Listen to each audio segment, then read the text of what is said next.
पिछले वीडियो में straight line in space में पढ़ा था। आज हम आपको लाइंस के कोप्लेनर और स्क्यू लाइंस के बारे में कुछ बताएंगे। सबसे पहले देखते हैं कोप्लेनर लाइंस क्या होती हैं। कोप्लेनर लाइंस का मतलब ये होता है कि लाइन एक ही प्लेन पे लाई करेंगी। तो लिख सकते हैं इसको आइदर पैरेलल और इंटरसेक्ट। या तो पैरेलल होंगी या तो इंटरसेक्ट करेंगी, आर कॉल्ड कोप्लेनर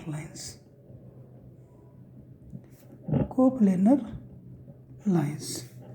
दूसरी जो होती हैं आपकी स्क्यू लाइंस का मतलब ये होता है नाइदर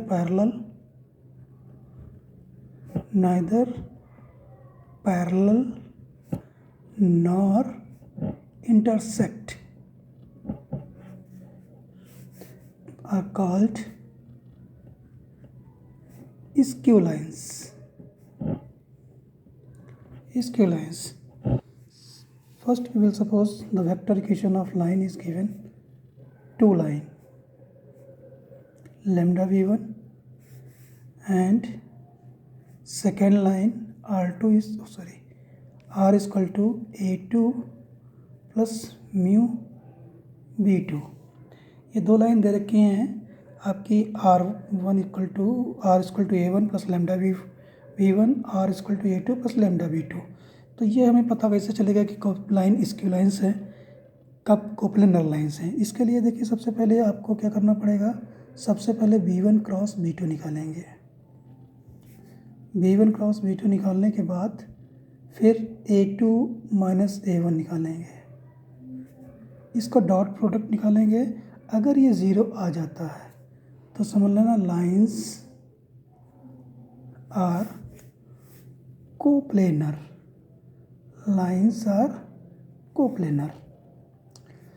अच्छा, लाइंस कोप्लेनर आ गए तो अब दो चीज़ें हो सकती हैं, या तो पैरेलल होंगी या फिर इंटरसेक्ट करेंगी। तो पैरेलल कब होंगी, इंटरसेक्ट कब करेंगी?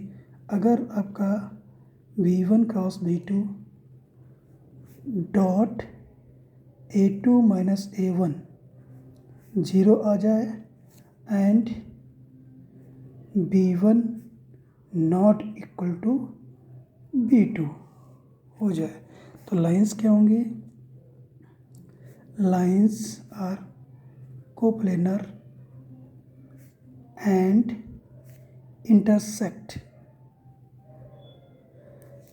प्रूव करने के लिए पूछा जाता है कि prove that these lines are intersect और फाइंड आल्सो इंटरसेक्शन पॉइंट। तो सबसे पहले आपको अगर इंटरसेक्ट निकालना है तो लाइंस को प्लेनर दिखानी पड़ेंगी और b1 not equal to b2 दिखाना पड़ेगा। और अगर मान लेते हैं कि b1 cross b2 dot a2 minus a1 zero आ गया and b1 equal to k times of b2 आ गया है, तो समझ लेना ये लाइंस कैसी हो जाएगी। लाइंस जो होंगी, lines are coplanar and parallel. Second चीज़ ये है, अगर मान लेते हैं a2 minus a1 dot b1 cross b2 not equal to zero आ जाए। अब वो नॉट इक्वल टू ज़ीरो का मतलब चाहे वो पॉजिटिव आए चाहे वो नेगेटिव आए, मतलब नॉट इक्वल टू ज़ीरो अगर आ जाता है तो लाइंस क्या हो जाएंगी, लाइंस आर स्क्यू। और ऐसे ही कार्टेशियन इक्वेशन देख लेते हैं, Cartesian equation of line. Suppose कर लेते हैं कि एक लाइन दे रखी है x minus x1 upon a1 equal to y minus y1 upon b1 and z minus z1 upon c1 and x minus x2 upon a2 y minus y2 upon b2 z minus z1 upon c2। तो क्या करेंगे, सबसे पहले यहाँ पे determinant निकालेंगे। Determinant क्या होगा, x2 minus x1, y2 minus y1, z2 minus z1, a1 b1 c1 a2 b2 c2, ये डिटर्मिनेंट निकाल लेंगे। और डिटर्मिनेंट जैसे एक्सपेंड होता है वैसे एक्सपेंड करके इसकी हम वैल्यू निकाल लेंगे। इसकी क्या करेंगे, वैल्यू निकाल लेंगे। वैल्यू निकालने के बाद अगर मान लेते हैं, अगर डिटर्मिनेंट ज़ीरो आ जाए, डिटर्मिनेंट क्या आ जाए, ज़ीरो आ जाए, तो लाइंस कैसी हो जाएंगी, लाइंस आर कोप्लेनर, कोप्लेनर हो जाएंगी। दूसरी चीज़ ये रही कि कोप्लेनर अगर लाइंस हैं तो पैरेलल होंगी या फिर इंटरसेक्ट करेंगी। अगर डेल इक्वल टू ज़ीरो आ जाए and A1 ratio B1 ratio C1 not equal to A2 ratio B2 ratio C2, तो लाइंस क्या हो जाएंगी, लाइंस आर इंटरसेक्ट करेंगी एंड कोप्लेनर होंगी लाइन। दूसरी चीज़ ये है, अगर डेल जीरो आ जाए and A1 upon A2 equal to B1 upon B2 equal to C1 upon C2 आ जाए, तो लाइंस क्या हो जाएंगी आपकी, lines are coplanar and parallel हो जाएंगी। अब सेकेंड केस ये है, अगर del not equal to zero आ जाता है तो लाइंस क्या हो जाएंगी, lines are skew, skew lines हो जाएंगी। अब स्क्यू लाइंस के बीच में जो है शॉर्टेस्ट डिस्टेंस निकाली जाती है, shortest distance between two skew lines, skew lines.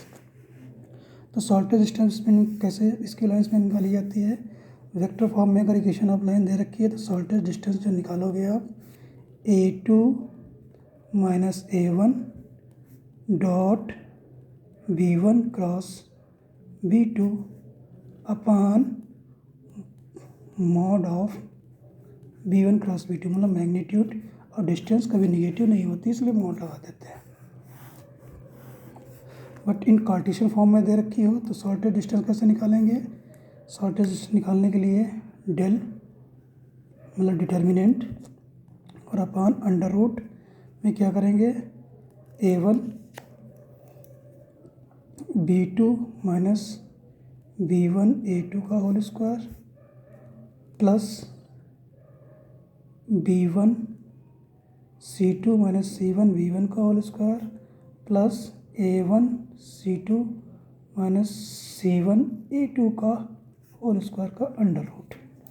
ये शॉर्टेस्ट डिस्टेंस निकल के आ गई। चूँकि लाइन अगर इंटरसेक्ट करेंगे तो उनके बीच में शॉर्टेस्ट डिस्टेंस कितनी होगी, जीरो होगी, लेकिन पैरेलल लाइन के बीच में शॉर्टेस्ट डिस्टेंस कुछ डिस्टेंस आएगी। अब देखिए distance between two parallel lines, distance between two parallel line, parallel lines. तो देखिए सपोज करते हैं कि दो इक्वेशन दे रखी हैं, A1 प्लस लैम्डा बी और एक दूसरी दे रखी है A2 plus mu B. Parallel line में ये डायरेक्शन रेशियो सेम रहेंगे आपके, तो इनके बीच में डिस्टेंस निकालनी है। तो डिस्टेंस आएगी तुम्हारी A2 minus A1 cross B का mod upon mod of B। ये फार्मूला होगा शॉर्टेस्ट डिस्टेंस निकालने के लिए। अब जरा कुछ क्वेश्चंस देख लेते हैं, इस पे प्रॉब्लम्स, कुछ क्वेश्चंस देख लेते हैं जो कि एग्ज़ाम में आपके आ सकते हैं और आते भी हैं एग्ज़ाम में अक्सर। एक क्वेश्चन देखते हैं। क्वेश्चन ये दिया हुआ है कि prove that the line x minus 1/2 y plus 1/-3 z plus 10/8 and x minus 4/1 y plus 3/-4 z plus 1 upon 7 are intersect to each other. Intersect to each other. Find also point of intersection. Point of intersection. अब क्या करना है, intersection के बीच में हमें proof ये करना है कि ये लाइन क्या कर रही हैं, आपस में इंटरसेक्ट कर रही हैं और इनका इंटरसेक्शन पॉइंट निकालना है। देखिए पिछले वीडियो में आपको हमने इंटरसेक्शन पॉइंट निकालना बताया था एक मेथड से। दूसरा मेथड यहाँ पर ये है कि सबसे पहले क्या है, हम इस लाइन को दिखाएंगे, ये लाइन कोप्लेनर है और डायरेक्शन रेशियो जो है इनके वो इक्वल नहीं है। तो इससे प्रूव हो जाएगा कि लाइन क्या कर रही हैं, इंटरसेक्ट कर रही हैं। तो शॉर्टेज डिस्टेंस कैसे निकालते हैं, कोप्लेनर निकालने के लिए आपको डेल्टा निकालना पड़ेगा। डेल्टा कैसे निकालते हो, x2 minus x1, y2 minus y1, z2 minus z1, a1 b1 c1, a2 b2 c2। देखिए x माइनस x1 कितना हुआ, 4 minus 1 minus 3 minus 1 minus 1 minus 10 2 minus 3 8 1 4 7 3 2 1 minus 2 minus 3 minus 4 9 8 7। इसको अब एक्सपेंड कर देते हैं। एक्सपेंड कैसे करेंगे मालूम, ये जाएगा माइनस 21 प्लस 32, फिर प्लस टू ले लेंगे, 14 माइनस 8 प्लस 9 ले लेंगे, तो माइनस 8 प्लस 3 कितना आएगा, ये 9 to 11 minus 33 plus 12 minus 45 plus 33, तो 45 माइनस 45 0। तो इसका मतलब ये हो गया लाइंस ये कोप्लेनर हैं। And A1 ratio B1 ratio C1 not equal to A2 ratio का मतलब हुआ direction ratio 8 not equal to 1 ratio minus 4 ratio 7। तो हेंस प्रूव हो गया हमारा question. Hence lines are intersect कर रही हैं। उसके बाद क्या करना है, उसके बाद हमें निकालना है कि find the point of intersection. तो कभी भी कोई भी लाइन दे रखी हो, आपको बताया कि इंटरसेक्शन पॉइंट कैसे निकालते हैं। सपोज कर लेते हैं कि ये लाइन दे रखी है आपकी x माइनस 2.2, दूसरी लाइन दे रखी है y plus 1 upon minus 3, z plus 10 upon 8 and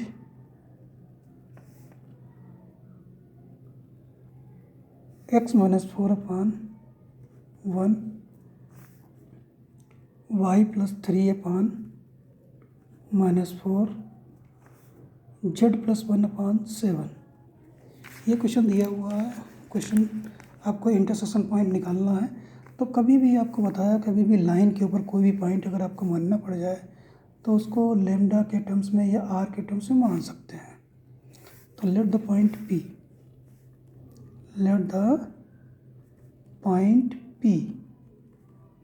कितना होगा, x minus 1 upon 2 equal to r, 2r plus 1 minus 3r minus 1 और 8r माइनस 10। क्योंकि इंटरसेक्शन के लिए क्या होता है कि दोनों के कॉमन पॉइंट होते हैं। तो जो P पॉइंट है वो सेकंड लाइन पे भी लाई करेगा। Point P lie on second line पे लाई करेगा। 2r प्लस 1 माइनस 4 अपॉन 1 और y की value minus 3r minus 1 plus 3 upon minus 4, 8r minus 10 plus 1 upon 7 equal to 2r minus 3 upon 1 -3r + 2 upon -4, 8r - 9 upon 7। अब क्या करेंगे, दो equal कर लेते हैं, 2r - 1 -3r + 2 अपॉन -4, तो cross multiplication -8r + 12 = -3r + 2, -8r + 3r, 2 - 12, -5r = -10, 5r = 10, r की value आ गई 2। तो हेंस पॉइंट ऑफ इंटरसेक्शन